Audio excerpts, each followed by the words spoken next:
서울의 어느 늦은 오후 해가 지면서 북적이는 거리가 황금빛으로 물드는 가운데 70살의 양희경 씨는 작은 방에 조용히 앉아 감정으로 가득 찬 자신의 삶을 이야기하고 있다. 벽에는 오래된 사진들이 걸려 있다. 비록 세월에 흐릿해졌지만 그녀의 눈은 수많은 고난을 헤쳐온 여인의 강인함으로 여전히 빛나고 있다. 한국에서 가장 사랑받는 여배우 중 한 명인 양희경 씨는 회복력과 재능의 상징이다. 하지만 무대와 스크린의 화려함 뒤에는 70년 동안 그녀가 짊어지고 온 깊은 상처와 슬픔이 있다. 그녀의 삶은 상징적인 배역으로 찬란하게 빛나기도 하고 돌이킬 수 없는 상실로 인해 슬프기도 한 노래이다. 이른이 되어 자신의 여정을 되돌아보며 양희경 씨는 고통스러운 진실, 한때 감춰왔던 고통, 그리고 행복과 비극을 동시에 만들어낸 사랑과 마주한다. 양희경 씨의 삶에서 가장 큰 슬픔은 관객에게 외면당했던 시간이나 인정받지 못한 배역들이 아니었다. 친언니이자 친구이자 인생의 가장 큰 영감이었던 언니 양희은을 잃은 슬픔이었습니다.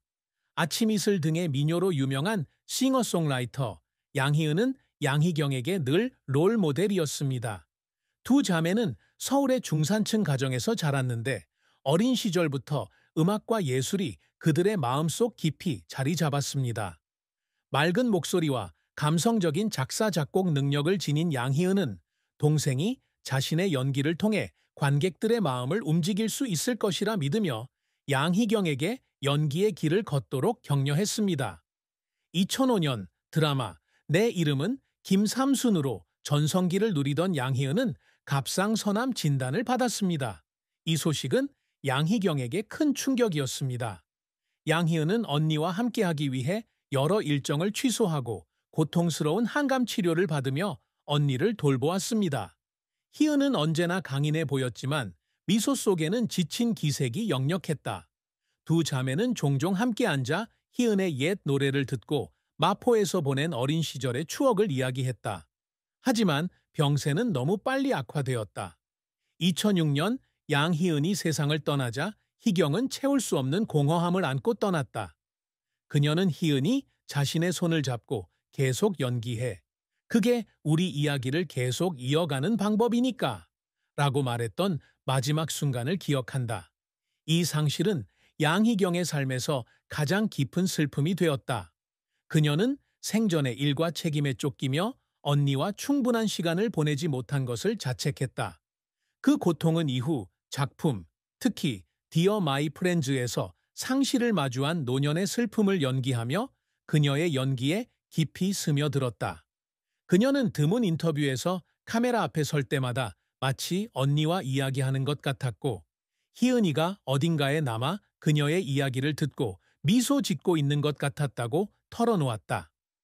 양희경은 50년이 넘는 세월 동안 단역부터 히트 드라마 주연까지 다양한 연기 경력을 쌓아왔습니다. 1954년 12월 3일 서울에서 태어난 양희경은 교사이자 은행원이었던 부모님의 영향으로 예술적인 집안에서 자랐습니다. 부모님은 항상 아이들에게 열정을 쏟도록 격려해 주셨습니다. 어린 시절부터 연극에 매료되었던 그녀는 고등학교 시절 연극 동아리에 가입하여 연기에 대한 재능을 빠르게 보여주었습니다. 졸업 후 한양대학교 연극학과에 진학하여 실력을 갈고 닦고 지역 극장에서 단역으로 출연하기 시작했습니다. 1975년 양희경은 MBC 드라마 당신으로 스크린에 데뷔했습니다. 조연이었지만 타고난 연기력으로 감독들에게 깊은 인상을 남겼습니다. 이후 경감부터 바보들의 행진까지 다양한 드라마와 영화에 출연하며 연기력을 쌓아갔습니다. 하지만 그녀가 진정한 스타덤에 오른 것은 2005년 영화 내 이름은 김삼순에서 주인공의 어머니 역을 맡으면서부터였습니다. 유머와 깊은 감성이 어우러진 이 역할로 그녀는 그해 KBS 연기대상에서 여우조연상을 수상했습니다. 이 영화는 하나의 문화 현상으로 자리 잡았고 양희경 감독을 새로운 차원으로 끌어올렸습니다.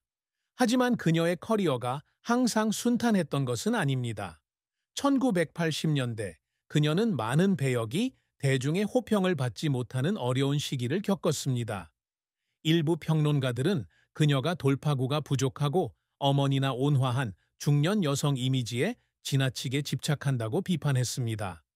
이러한 비판에 그녀는 연기에 정말 적합한지 고민하며 방에서 여러 번 울었습니다. 한 번은 영화 주연 제안을 거절당한 후 분장실에 혼자 앉아 재능이 부족하다는 생각에 울기도 했습니다. 하지만 포기하지 않고 더 열심히 노력했습니다. 연기 수업을 듣고 더 복잡한 캐릭터를 연기하는 법을 배우며 코미디부터 비극까지 다양한 장르를 시도했습니다. 이러한 노력은 결실을 맺었습니다. 2010년대의 양희경은 한국에서 가장 사랑받는 조연 배우 중 한 명이 되었습니다. 2016년 영화 디어 마이 프렌즈에서 병마와 외로움에 시달리는 노년 여성을 연기하며 많은 찬사를 받았습니다. 그녀는 자신의 개인적인 경험, 특히 여동생을 잃은 아픔을 이 역할에 녹여내 관객들의 마음을 움직였습니다. 이 드라마로 그녀는 2017년 백상예술대상에서 여우조연상을 수상했습니다.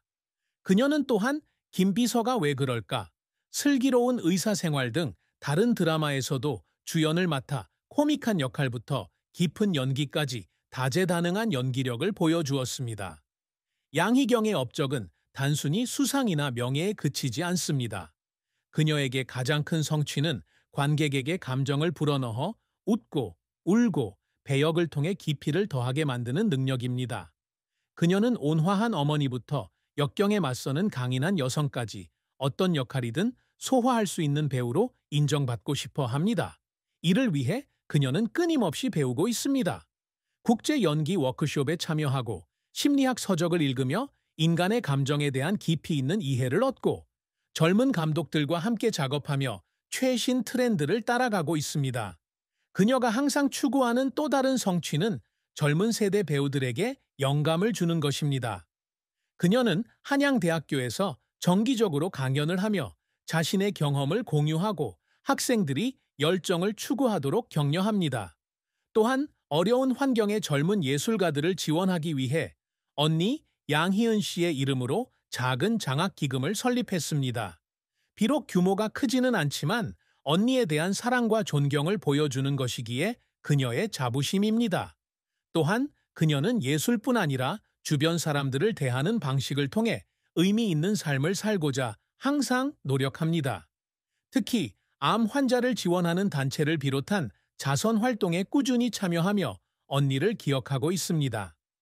양희경 씨의 사랑과 결혼 생활은 그녀의 삶에서 중요한 부분이었지만 기쁨과 깊은 슬픔의 원천이기도 했습니다.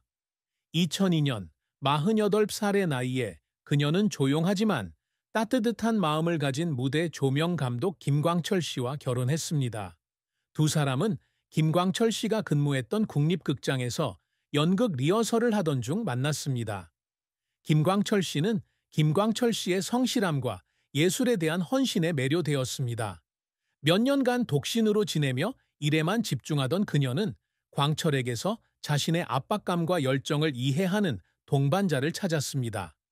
늦었지만 두 사람의 결혼은 그녀의 인생에서 행복한 이정표였습니다. 두 사람은 남산공원에서 함께 산책하며 일과 삶에 대한 이야기를 나누곤 했습니다. 하지만 결혼 생활에도 어려움이 없지는 않았습니다. 희경에게 가장 큰 슬픔은 아내로서 실패했다는 생각입니다. 언니 희은이 세상을 떠난 후 그녀는 우울증에 빠져 위축되고 소통을 하지 못했습니다. 인내심과 사랑이 넘치는 광철이었지만 슬픔을 극복하는 데 도움을 줄 수 없다는 사실에 때로는 무력감을 느꼈습니다. 그녀의 침묵 때문에 깊은 감정을 나누고 싶지 않아 다투기도 했습니다. 희경은 슬픔에 잠겨 남편을 홀로 남겨둔 채 외로움을 겪는 것에 죄책감을 느꼈다고 고백한 적이 있습니다. 하지만 광철은 항상 그녀의 곁에 있어 주었고 힘든 시기를 함께 견뎌냈습니다. 간단한 식사를 준비하는 것부터 연기 복귀를 격려하는 것까지 모든 것을 함께 했습니다. 그녀의 결혼 생활에서 또 다른 슬픔은 아이가 없다는 것이었다. 결혼 후 희경은 아이를 갖기를 바랐지만 나이와 건강 때문에 이루지 못했다. 그녀는 광철에게 온전한 가정을 만들어줄 수 있을지 늘 걱정했다. 광철은 항상 자신만으로도 충분하다고 했지만 그 후회는 여전히 그녀의 가슴 속에 맴돌았다. 그들의 사랑은 깊었지만 마치 마지막 음이 빠진 노래처럼 늘 슬픔을 품고 있었다. 양희경의 비극적인 최후는 실패나 죽음이 아니라 그녀의 말년을 지배했던 외로움과 질병이었습니다. 2023년 그녀는 신부전 진단을 받았고 이 병은 그녀의 기력을 서서히 쇠약하게 만들었습니다. 무대 위에서 항상 에너지가 넘치던 그녀에게 연기를 그만둬야 한다는 것은 엄청난 충격이었습니다. 더 이상 카메라 앞에 설 수 없었고 자신이 사랑했던 캐릭터로 변신할 수 없었습니다. 말년에는 남편과 친척들의 보살핌에 의지하며 살아야 했고 이는 그녀에게 짐처럼 느껴졌습니다. 말년 희경과 광철의 관계는 더욱 깊어졌지만 동시에 고통스러웠습니다. 광철은 은퇴 생활에도 불구하고 모든 시간을 희경을 돌보는 데 바쳤습니다. 그는 그녀에게 책을 읽어주고 옛 추억을 이야기해주고 그녀의 얼굴에 미소를 가져다 주려고 애썼습니다. 하지만 예민한 마음을 가진 희경은 남편과 함께 겪었던 일들을 떠올리며 종종 눈물을 흘렸습니다. 남편에게 더 행복한 삶을 선물하지 못한 것과 자신의 슬픔이 남편에게 영향을 미치게 한 것에 대한 후회가 밀려왔습니다. 한 대화에서 그녀는 그의 손을 잡고 당신은 나의 빛이지만 내 어둠이 당신을 가린 게 아닐까 두렵습니다. 라고 말했습니다. 광철은 그저 미소를 지으며 눈물을 닦고 그녀가 그의 삶에서 가장 소중한 존재라고 단언했습니다. 양희경은 2025년 어느 봄날 아침 서울 아파트에서 광철의 품에 안겨 세상을 떠났습니다. 그녀의 죽음은 팬과 동료들의 가슴에 깊은 여운을 남겼습니다. 그녀가 초창기 활동했던 국립극장에서 열린 추모식에는 수천 명의 팬들이 참석했습니다. 이지은, 박서준 등 그녀의 멘토였던 젊은 배우들은 그녀가 자신들에게 끼친 깊은 영향에 대해 이야기했습니다. 그들은 그녀를 무대의 불꽃이라고 불렀고 감정에 충실하는 법을 가르쳐 주었음니